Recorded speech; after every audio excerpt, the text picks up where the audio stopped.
नमस्कार, मैं संजय बघेल और आप देख रहे हैं राष्ट्रवाद का विशेष कार्यक्रम चर्चा। और आज हम पहुंचे हैं कटंगी विधानसभा जो बालाघाट जिले में है। और वर्तमान में हमारे आज के मेहमान हैं केसर बिसेन जी। केसर बिसेन जी, आपका बहुत बहुत स्वागत है। केसर बिसेन जी, आपकी राजनीतिक यात्रा कैसे शुरू हुई?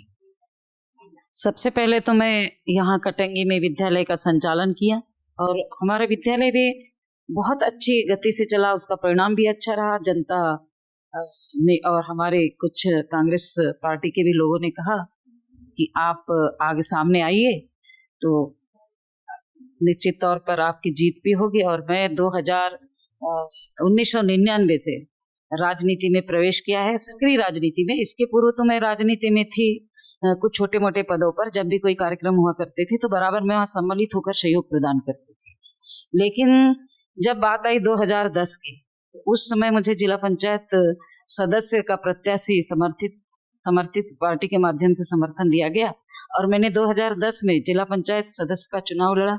6 कैंडिडेट थे, 6 कैंडिडेट के बीच में ये जीत करके मैं गई और अच्छे मतों से जीत हासिल की और जनता जनार्दन ने मुझे अच्छा सहयोग प्रदान किया और जिला पंचायत भेजने का काम किया। वर्तमान में भी विगत दिनों में ही भूत सिंह भगत जी का कांग्रेस में आगमन हुआ है। बहुत सदस्यता ली है उन्होंने और कार्यकर्ताओं में आक्रोश है। इस आक्रोश को आप कैसे देखते हैं?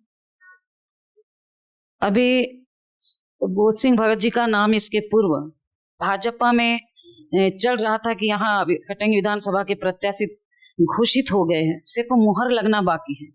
जब उस पार्टी से उसको नकारा गया तो उन्होंने कांग्रेस की तरफ अपना रुख बदला और कांग्रेस ज्वाइन किया। ठीक है, लेकिन अब वर्तमान में अभी जो पहुंचे वो कांग्रेस पार्टी के लिए काम करे, आगे विचार करेगी, पार्टी विचार करेगी, हमारे नेता विचार करेंगे कि आगे उनके लिए क्या करना है।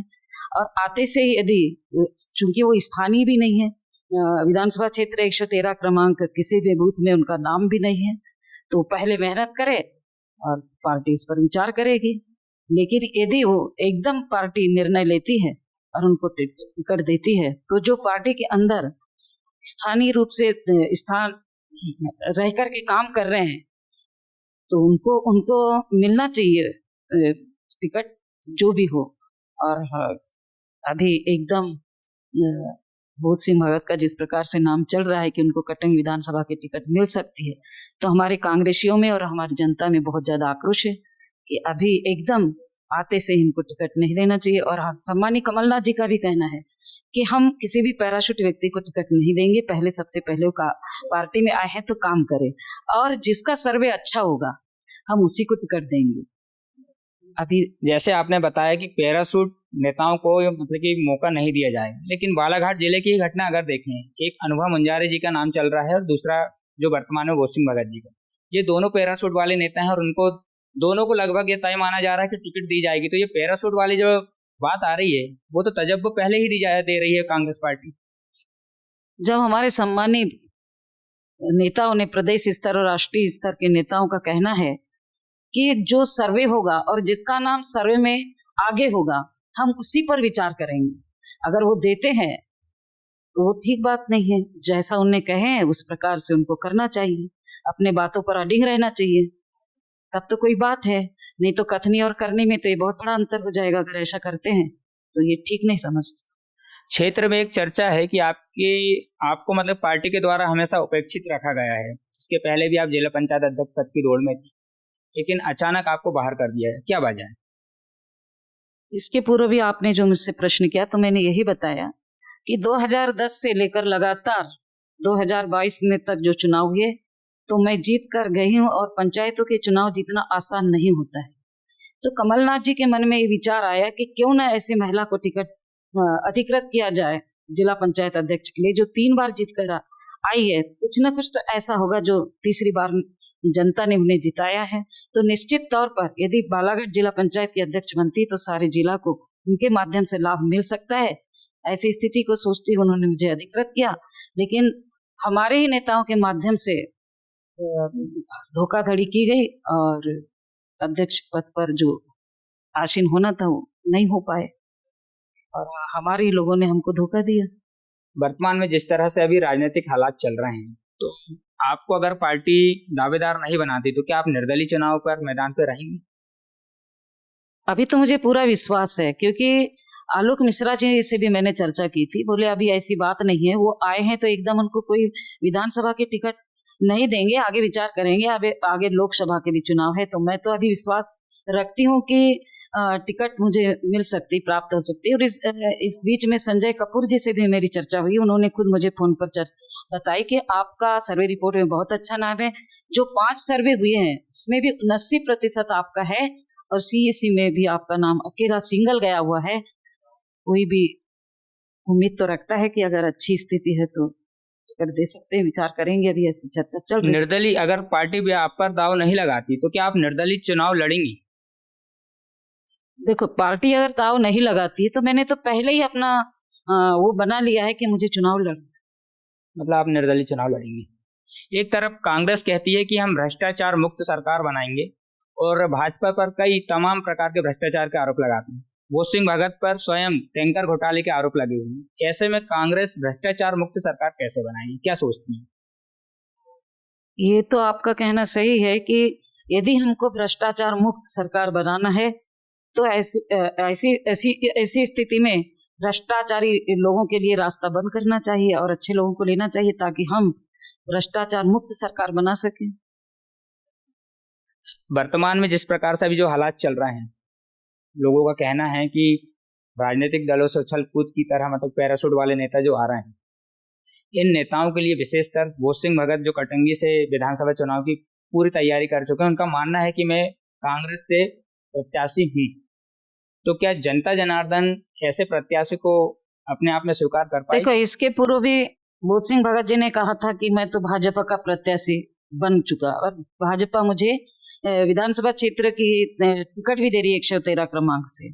और अब 4 दिन के बाद उनके विचार बदल गए, वो कांग्रेस की विचारधारा से प्रभावित हो गए। तो मुझे तो समझ नहीं आता कि पहले भाजपा के विचारधारा से प्रभावित थे, मोदी जी को भगवान देवता मानते थे, अचानक एक दिन में परिवर्तन हुआ और कांग्रेस की विचारधारा से प्रभावित हुई।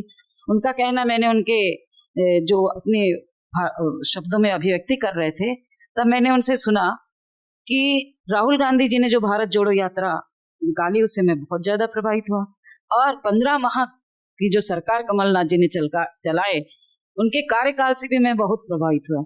मैं मीडिया के माध्यम से ये बताना आपको चाहती हूँ कि जब ये प्रभावित हुई तो 15 माह की जो सरकार चली उसके बाद ही बोध सिंह भाऊ को कांग्रेस ज्वाइन कर लेना था। तो मैं मानती कि हमारी कांग्रेस पार्टी की विचारधारा से प्रभावित हुई। मुझे तो ऐसा लगता है कि वो पद लोलुप है और पद की लोलुपता में उन्होंने कांग्रेस को ज्वाइन किया है। ऐसी चर्चा है कि एक बड़े नेता के द्वारा आपको विधानसभा में टिकट की पूरा आश्वासन दिया गया था, कितनी सच्चाई है चर्चा? मैं जब कमलनाथ जी से भी मिलने गई तो सब हम लोगों ने बात रखा, हमारी पूरी टीम गई थी, हमारा पूरा संगठन गया था। तब सम्मानीय कमलनाथ जी ने यही कहा कि मैं आपके अंतिम तक सुरक्षा करूंगा, ऐसा कुछ भी नहीं है। अभी अगर वो आते हैं, ज्वाइन करते हैं तो करने दो। ज्वाइन करने से उनको कोई विधानसभा की टिकट ही नहीं दी जाएगी। मैं सर्वे फिर से करूंगा, उसके बाद ही हम विचार करेंगे। उसके बाद आलोक मिश्रा जी ने भी हिंट कर दिया कि आप तैयारी करो, आपको बोध सिंह से चुनाव लड़ना है, भाजपा से चुनाव लड़ना है, जिसका अधिकृत प्रत्याशी शायद बोध सिंह भगत है। आप अभी से अपनी तैयारी शुरू कर दीजिए। निश्चित तौर पर यदि कोई भी रहेगा तो आश्वस्त तो होएगा जब इतने बड़े नेता हिंट करेंगे। और कमलनाथ जी खुद भी कह रहे थे, भले ही हमने सूची को प्रकाशित नहीं किया है, मुहर नहीं लगी है, लेकिन हमने जिसको चुनाव लड़ाना है हमने उसको हिंट कर दिया है। आप 3 बार के जिला पंचायत सदस्य हैं, आपके क्षेत्र के विकासों में कौन कौन? मैं जिला पंचायत सदस्य हूं, मैंने अपने क्षेत्र का विकास किया है। जितना जिला पंचायत अधिकार, जिला पंचायत क्षेत्र के अंतर्गत अधिकार होता है, जो योजनाएं क्रियान्वित होती है, मैंने उसका पूरा पूरा लाभ अपने जिला पंचायत क्षेत्र क्रमांक को दिया है। चाहे आंगनवाड़ी भवन की बात कहे, चाहे पुल पुलिया की बात कहे, ग्राम पंचायत भवन की बात कहे, उप स्वास्थ्य केंद्र की बात कहे, प्रधानमंत्री योजना से जो आवास मिल रहे थे और जो हमारे गरीब लोगों को के पास पट्टे नहीं थे, एक एक दो दो कई वर्ष से 2-2 3-3 पीढ़ियां से उनके मकान बने थे, लेकिन पट्टों के अभाव में जब उनके मकान नहीं बन रहे थे, तब ऐसी स्थिति में मैंने जिला पंचायत की मीटिंगों में आवाज उठाया कि इनकी जब 2-2, 3-3 पीढ़ियां बीत गई और पट्टा नहीं मिल रहा है और इनको प्रधानमंत्री आवास का लाभ नहीं मिल पा रहा है, ऐसे स्थिति में उनके लिए क्या करना चाहिए, जबकि उनके मकान पूर्ण रूप से ध्वस्त हो चुके हैं और उनकी ऐसी स्थिति नहीं है कि वो अपने मकान बना सके।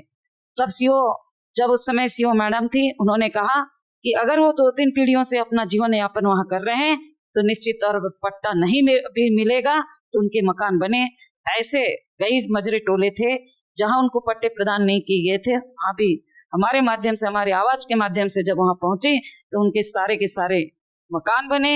और वही परिणाम है कि उनने दूसरी बार, तीसरी बार भी जिला पंचायत में, चाहे रोड वाली बात क्यों ना हो, जैसी भी यथास्थिति चाहे, और क्षेत्र क्रमांक 13 को छोड़कर विधानसभा क्षेत्र में भी मैंने काम कराया है। राजीव गांधी विद्युतीकरण के माध्यम से टोले मजरे में विद्युतीकरण नहीं था, विद्युतीकरण का काम कराया। आदिवासी के खेतों में पंप ऊर्जीकरण के लिए आदिवासी विकास से हमने राशि को स्वीकृत कराया, उनके खेतों में बिजली लगी, मोटर लगी। और अभी यही वजह है कि पुनः उन्होंने हमको बार बार जिताने का काम किया। और विधानसभा क्षेत्र भी अगर 113 क्रमांक से लड़ते हैं तो मैं खुद अपने आप में कहा कि केसर बिसेन एक सिंबल है, उसके नाम के सामने जो सिंबल होगा आप उस पे बटन दबा देना, तो निश्चित तौर पर जो अभी आपकी मंशा है कि हम आपको विधानसभा क्षेत्र तक पहुंचाएंगे, तो आपकी जो भावना है वो बराबर पूरी होगी। और मैं करीब 13 साल मुझे जिला पंचायत सदस्य बनकर जो मैं काम कर रही हूँ और वर्तमान में मैं सभापति भी हूँ। मैंने जनता की भावनाओं को सुना, जनताओं की दुख दर्द में पहुंचने का काम किया। लोग बोलते हैं छठी बारसा में जाने से कुछ नहीं होता। मैं जनता को भी बताना चाहती हूँ, मैं सिर्फ छठी बारसा में ही नहीं गई, मैंने इसके उपरांत बहुत सारे विकास के कार्य भी कराए। जब भी उनको आपत्ति विपत्ति आई तब मैंने उनको समय समय पर साथ दिया। कई लोगों के बीपीएल से नाम हटा दिए गए थे, उनको भी मैंने बीपीएल में जुड़वाने का काम किया। जो उनके साथ अन्याय हुआ था, मैंने न्याय दिलाने का काम किया। इसलिए जनता ने मुझे बार बार चुना और अभी भी जनता की मंशा है कि विधायक के रूप में केसर बिसेन जाए। कई लोगों का तो ये कहना है कि यदि केसर बिसेन विधायक बनकर नहीं जाती है तो हम फिर से अपंग हो जाएंगे, पंगु हो जाएंगे। कल जो हमारे व्यक्तियों ने अपनी भावनाओं को व्यक्त किया और अपनी बात को उन्होंने रखा है। आगामी विधानसभा चुनाव में जैसे पार्टी आपको मौका नहीं भी देती और आप निर्दलीय चुनाव लड़ती हैं और आपको जनता ने जिताकर विधानसभा तक पहुंचाया है, तो विधानसभा के लिए आपके क्या विजन है? विधानसभा के लिए विजन है कि जो अभी भ्रष्टाचार हो रहा है, सबसे पहले तो भ्रष्टाचार को खत्म करना। आए दिन आप देख रहे हैं बलात्कार जैसे घटनाएं हो रही है और हमारे बालाघाट जिले में, संपूर्ण बालाघाट जिले की मैं बात कर रही हूँ, यहाँ खनिज संपदा भरपूर है, हमारे यहाँ बांस होता है, उससे संबंधित हम उद्योग स्थापित करेंगे और जो हमारे बेरोजगार हैं उनको रोजगार देने का काम करेंगे। जो हमारे मजदूर पलायन हो रहे हैं उनको पलायन होने से रोकने का काम करेंगे। हमारे यहाँ कुछ विशेष प्रकार की जातियां हैं जिनको स्टेट गवर्नमेंट का तो लाभ मिल पा रहा है लेकिन सेंट्रल गवर्नमेंट का लाभ नहीं मिल पा रहा है, उसके लिए हम लड़ाई लड़ेंगे। 2-3 जातियों के मैं आपको नाम बताती हूँ, जैसे मरार माली समाज है, दूसरी कोहरी समाज है, तीसरी गोवारी समाज है। इस प्रकार से हमारी जातियां हैं जिनके साथ भेदभाव हो रहा है। उनको पिछड़े वर्ग का लाभ सिर्फ राज्य स्तर तक मिल रहा है, उनको केंद्र स्तर का कोई भी लाभ नहीं मिल पा रहा है। इसमें हमारी अहम भूमिकाएं रहेगी। हमारे किसान बहुत परेशान हैं। आज राजीव सागर बांध हमारे विधानसभा क्षेत्र 113 में होने के पश्चात भी इस विधानसभा क्षेत्र के किसानों को पर्याप्त रूप से उसका लाभ नहीं मिल पा रहा है। उसमें भी हम पूरा राजीव सागर परियोजना के माध्यम से, बांध से हमारे किसान साथियों को उसका लाभ मिले, उसके लिए भी हम भरपूर प्रयास करेंगे। तो आप देख रहे थे केसर बिसेन जी को, जिन्होंने बहुत ही बेबाकी से अपने जवाब दिया और उनका स्पष्ट मत है कि अगर कांग्रेस उन पर दाव नहीं लगाती है तो वो जनता के कहने पर निर्दलीय चुनाव मैदान पर रहेंगे और अगर जीत उन्हें हासिल होती है तो वो अपनी विधानसभा के अंतर्गत अपने काम करेंगी, किस तरह से वह अपनी जनता को लाभ देंगी। यह सारी तमाम बातें उन्होंने अपने जवाबों में दिया है। फिर मिलेंगे हम अगले वीडियो के साथ, इजाजत दीजिए, नमस्कार।